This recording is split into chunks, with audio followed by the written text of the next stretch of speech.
Om Swastiastu. Assalamualaikum warahmatullahi wabarakatuh. Shalom, namo buddhaya, salam kebajikan, salam sejahtera untuk kita semua. Perkenalkan, nama saya Dr. Desa Putu Putri Maharani SEMSI, dosen Prodi Akuntansi, Fakultas Ekonomi Universitas Mercu Buana Yogyakarta. Tujuan dari dibuatnya video ini adalah untuk memenuhi syarat sebagai penilaian Cerdas. Pada saat ini, saya akan menjelaskan salah satu mata kuliah yang saya ampu adalah penganggaran bisnis, yaitu merupakan mata kuliah yang mempelajari konsep, prinsip, dan teknik penyusunan anggaran sebagai instrumen perencanaan, koordinasi, pengendalian, dan evaluasi kinerja organisasi. Materi yang dipelajari meliputi konsep dasar penganggaran, penyusunan anggaran operasional, anggaran kas, anggaran investasi, serta pemanfaatan informasi anggaran sebagai dasar pengambilan keputusan manajerial. Proses pembelajaran dirancang melalui kombinasi penjelasan konseptual, studi kasus, latihan penyusunan anggaran, diskusi, dan presentasi sehingga mahasiswa tidak hanya memahami teori, tetapi juga mampu mengaplikasikan penganggaran pada permasalahan yang dihadapi organisasi bisnis di mana mengacu pada visi keilmuan kami di Universitas Mercu Buana Yogyakarta, yaitu menjadi program studi S1 unggul dalam bidang akuntansi bisnis berlandaskan pada nilai-nilai sosiopreneur di tingkat nasional. Adapun tujuan mata kuliah saya, memahami konsep, fungsi, tujuan, dan manfaat penganggaran bisnis sebagai alat perencanaan, koordinasi, dan pengendalian organisasi. Menyusun anggaran parsial, anggaran komprehensif, dan anggaran penjualan secara sistematis.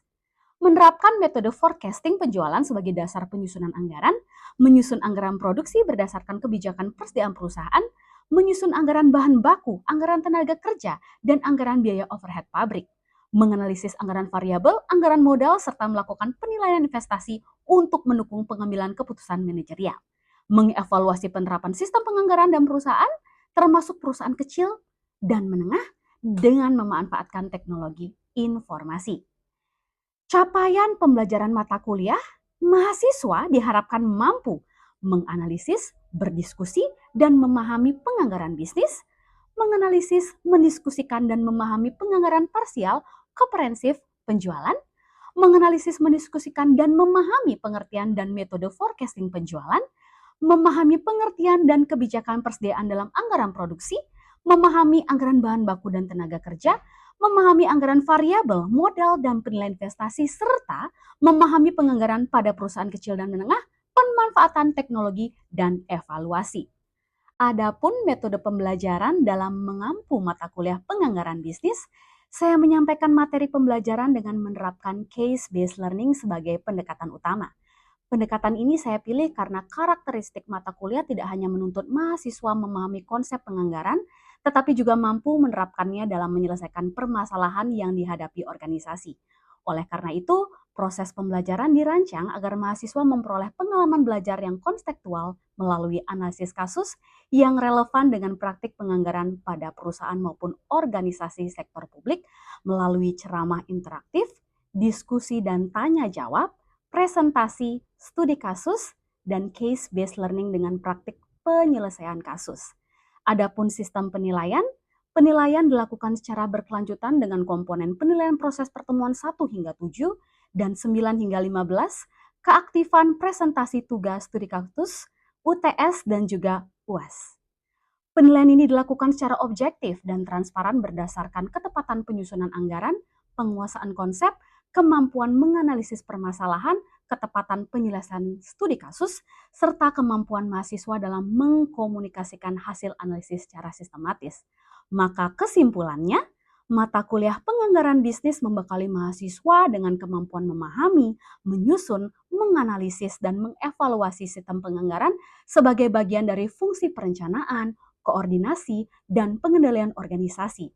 Melalui pembelajaran yang mengintegrasikan penyampaian konsep, diskusi, presentasi, dan analisis kasus sesuai dengan rencana pembelajaran semester, mahasiswa diharapkan mampu menerapkan konsep penganggaran dalam berbagai situasi organisasi, melakukan penyusunan berbagai jenis anggaran secara sistematis, serta memanfaatkan teknologi informasi untuk mendukung proses pengambilan keputusan. Dengan kompetensi tersebut, lulusan diharapkan memiliki kemampuan profesional dalam bidang akuntansi, khususnya dalam mendukung perencanaan dan pengendalian keuangan organisasi secara efektif, akuntabel, dan berorientasi pada kebutuhan dunia kerja. Terima kasih. Om Santi, Santi, Santi Om. Wassalamualaikum warahmatullahi wabarakatuh. Baik, sebelumnya Assalamualaikum warahmatullahi wabarakatuh semuanya. Apa kabar semuanya? Selamat pagi. Waalaikumsalam warahmatullahi wabarakatuh. Pagi, Bu. Selamat Kabar pagi. baik. Pagi, Bu. Sehat ya Pagi, Bu. semuanya ya hari ini ya. Sehat, Bu.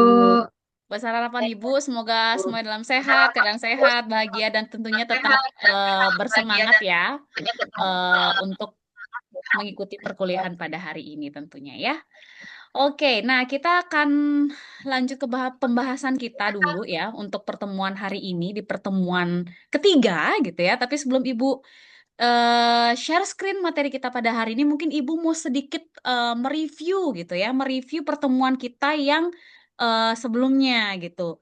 Jadi mungkin di sini kita review, masih ingat nggak sih gitu, kita bahas pertemuan sebelumnya Ibu sempat membahas bahwa menurut lengkap atau tidaknya suatu anggaran itu dapat dikelompokkan menjadi dua jenis anggaran. Nah, mungkin di sini masih ada yang ingat tidak? Anggaran apa aja? Ayo, boleh berpendapat? Saya, Bu. Saya, Bu. Semangat ya. Boleh dibantu dari yang Giska dulu, nanti dibantu sama Santi. Ya, Giska dulu apa Giska? Ada anggaran komprehensif, Bu. Oke, yang lagi satu apa yo? Ingat nggak selain anggaran komprehensif? Santi? Saya, Ibu. Ya. Anggaran parsial, Ibu. Oke, tepat sekali. Jadi rata-rata masih semangat ya semuanya angkat tangan langsung juga mengingat materi yang sudah kita bahas minggu lalu. Nah, jadi lengkap atau tidaknya suatu anggaran dapat dikelompokkan menjadi dua, betul sekali. Tadi ada anggaran parsial dan juga anggaran komprehensif. Nah, itu topik kemarin. Nah, maka dari itu sekarang apa sih yang kita bahas di pertemuan kali ini? Jadi siap ya, Ibu akan nge-share materi kita gitu ya. Sebentar, kita share dulu. Kelihatan di sini ya. Oke, sudah kelihatan ya? Kelihatan ya slide-nya ya semuanya ya? Kelihatan, Bu. Sudah, Bu. Lihat, Ibu. Oke, sudah kelihatan di sini. Nah, untuk pertemuan kali ini gitu ya, kita akan membahas 4 topik utama ya. Ada 4 topik. Yang pertama, ada pengertian anggaran penjualan. Yang kedua, ada manfaat anggaran penjualan. Yang ketiga, ada tujuan dan kegunaan anggaran penjualan. Dan yang terakhir, ada faktor-faktor yang mempengaruhi anggaran penjualan tersebut ya. Hal-hal inilah 4 topik yang akan Ibu bahas gitu ya. Jadi kita akan bahas satu persatu ya. Dan nanti kita akan ada sesi tanya jawab juga di akhir ya. Oke, Bu. Oke, jadi yang pertama mari kita mulai dari pengertian dari anggaran penjualan ya. Nah, sekarang sebelum kita memulai lagi nih, coba Ibu mau dengar pendapat dulu nih mungkin ya. Apa sih gitu ya anggaran penjualan? Boleh siapa yang mau berpendapat di sini bisa langsung mau berpendapat siapa? Rosa mungkin mau berpendapat? Menurut saya, anggaran penjualan adalah suatu rencana penjualan yang disusun perusahaan untuk periode tertentu. Wah, bagus. Ayo Ibu mau lagi dong. Ini kan beberapa pendapat pasti ada nih. Boleh memberikan pendapat lagi di sini yang lainnya mungkin? Ada yang mau Giska? Kayak Giska bisa bantu Ibu Giska? Saya, Bu. Saya, Bu. Boleh, Bu. Boleh, boleh, boleh. Ya. Menurut saya, anggaran penjualan merupakan skema terinci yang menunjukkan penjualan-penjualan yang diinginkan di masa yang akan datang. Oke, bagus sekali, semangat sekali semuanya hari ini ya. Dan jawabannya tidak ada salah juga karena di pendapat juga dari kalian selain emang ada definisinya seperti itu ya. Jadi kita bahas sekarang.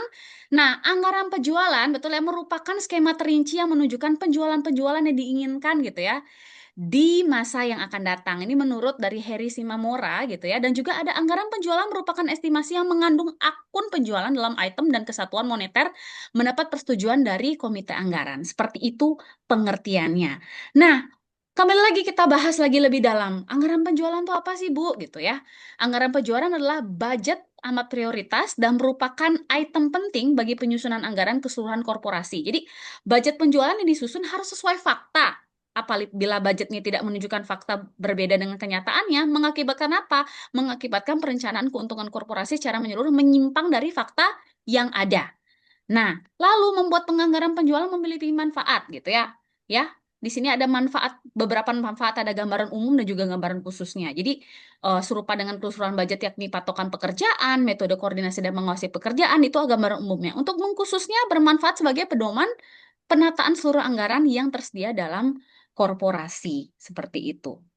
Nah, manfaat anggaran penjualan. Kita masuk lagi nih ke manfaat anggaran penjualan bahasan yang kedua ya. Bahasan yang kedua. Sekarang, nah apa sih ya kira-kira manfaat dari anggaran penjualan? Ada yang mau berpendapat? Mungkin siapa ya? Mungkin Kak Safna bisa bantu Ibu.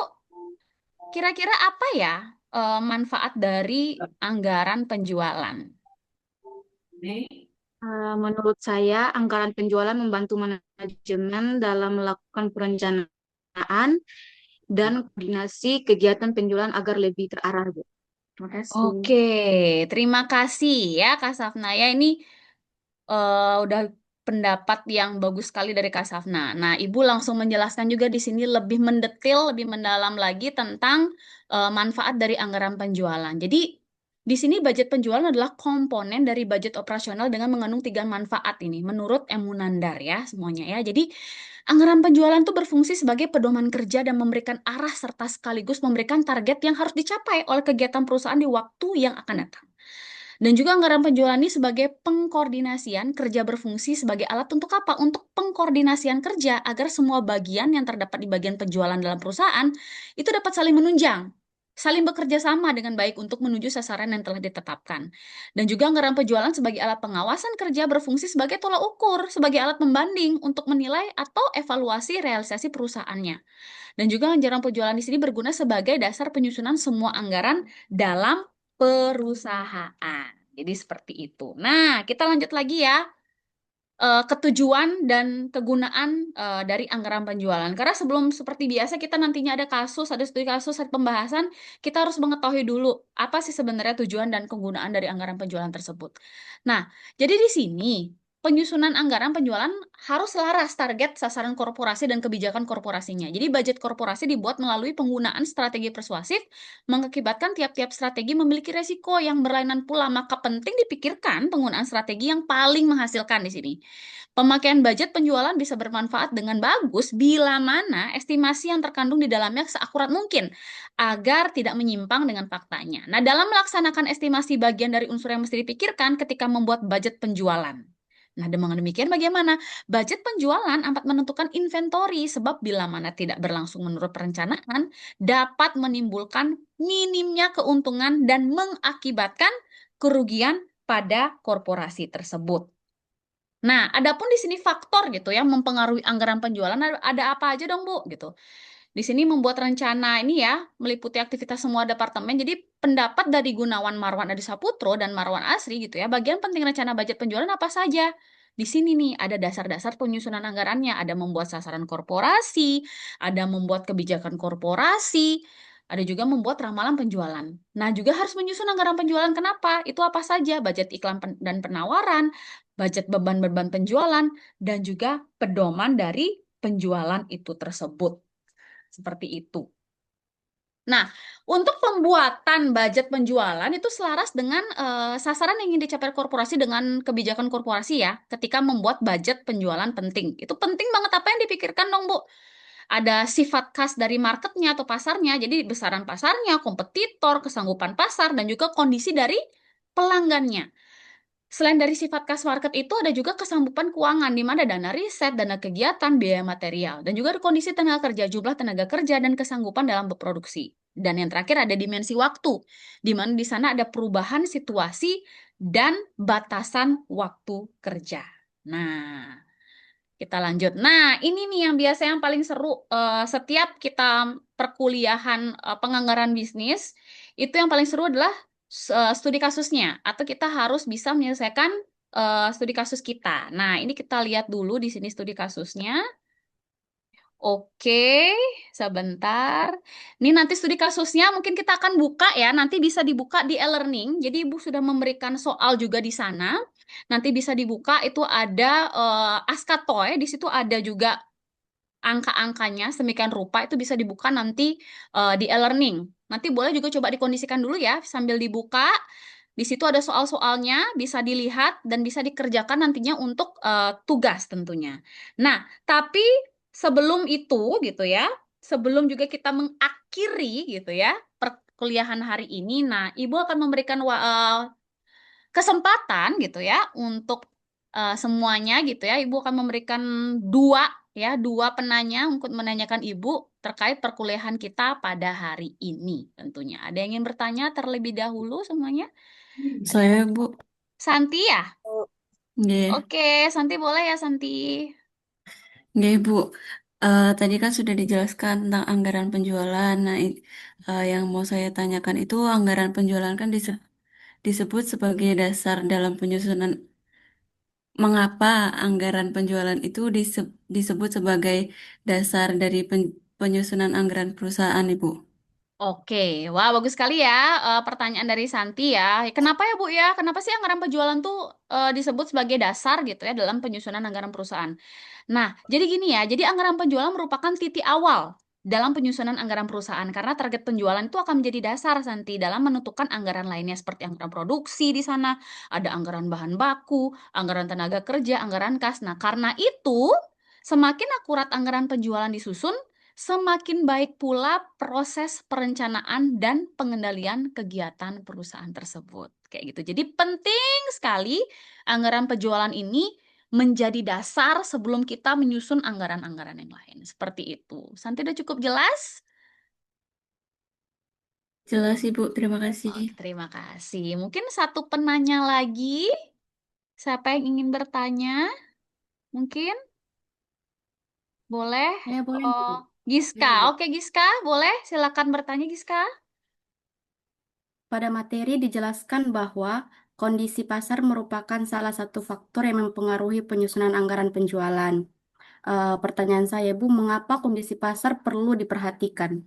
Mohon Oke, terima dijelaskan. kasih, Giska. Tadi kita sempat bahas tentang pasar ya, tentang market gitu ya, sifat khas market juga. Jadi, kenapa sih di sini kondisi pasar perlu diperhatikan seperti itu? Ya. Nah, kondisi pasar ini gitu merupakan salah satu faktor yang mempengaruhi penyusunan anggaran penjualan. Kenapa gitu ya? Karena kondisi pasar akan memengaruhi permintaan terhadap produk yang dijual oleh perusahaan. Misalnya nih, apabila nih daya beli masyarakat kita menurun atau muncul banyak pesaing baru, maka target penjualan juga perlu disesuaikan ya. Oleh sebab itu, sebelum menyusun anggaran penjualan, perusahaan harus menganalisis terlebih dahulu kondisi pasar agar target yang ditetapkan tersebut dapat dicapai secara realistis. Jadi memang penting sekali gitu ya, namanya kita perusahaan itu harus melihat kondisi pasar. Seperti itu. Ada yang mau bertanya lagi? Udah cukup, Giska? Iya, Bu, Oke, cukup. terima kasih ya. Dua penanya, pertanyaan pun sangat menarik juga gitu ya. Nah, jadi sebelum Ibu mengakhiri juga, Ibu mengingatkan kembali kepada semuanya, jangan lupa untuk mengerjakan tugas. Ingat dibuka di e-learning, di situ juga sudah Ibu upload untuk materi Word kita, materi PPT kita hari ini. Jangan lupa juga untuk mengisi forum dan juga tugasnya sudah ada batas waktu seperti biasa. Jadi ingat jangan sampai terlambat, dikerjakan dengan baik. Nanti juga studi kasusnya jangan lupa ya untuk dikerjakan karena seperti biasa penganggaran bisnis ini selalu berdasarkan dengan studi kasus tadi atau perhitungan-perhitungan itu ya. Jadi kesimpulannya pada pertemuan hari ini kita telah mempelajari konsep penganggaran gitu ya. Jadi anggaran penjualan, manfaatnya, faktor-faktor yang mempengaruhi penyusunannya, pentingnya pasar tadi gitu ya. Jadi sangat bermanfaat sekali pastinya perkuliahan hari ini. Saya berharap setelah nanti semua yang mengikuti pembelajaran hari ini atau pertemuan kali ini, adik-adik semuanya mampu memahami tentang betapa pentingnya anggaran penjualan ya. Jadi tetap semangat, jangan lupa tugasnya. Terima kasih banyak sudah mengikuti perkuliahan pada hari ini. Semoga menjadi manfaat. Jadi saya tutup. Selamat pagi semuanya. Terima kasih. Selamat pagi, Bu. Pagi, Terima Bu. kasih, Pagi, Bu. Bu. Terima kasih. Terima kasih.